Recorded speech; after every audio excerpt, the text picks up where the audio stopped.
আযীম। নামাজের পরে এই তাসবিহগুলো পড়ার দরকার আছে না নাই? 33 বার সুবহানাল্লাহ, 33 বার আলহামদুলিল্লাহ, 34 বার আল্লাহু আকবার পড়েন তো?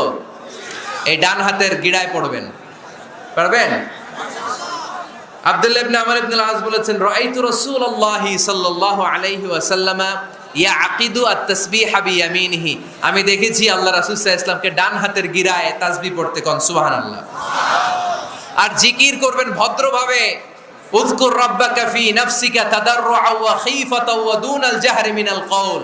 জিকির করার পদ্ধতি নাম্বার 1, মনে মনে নীরবে নিঃশব্দে আওয়াজ করে লাফালাফি করে জিকির করা যাবে না। কেউ যদি লাফালাফি করে জিকির করে এটা বুঝাবেন, ভাই নিজেকে সংবরণ করো। লাফালাফি করে জিকির বিশ্বনবী করে নাই, চিল্লায় বলেন ঠিক কিনা? লাফালাফি করে জিকির সাহাবারা করে নাই, চিল্লায় বলেন ঠিক কিনা? ধীরে সুস্থে সাহাবারা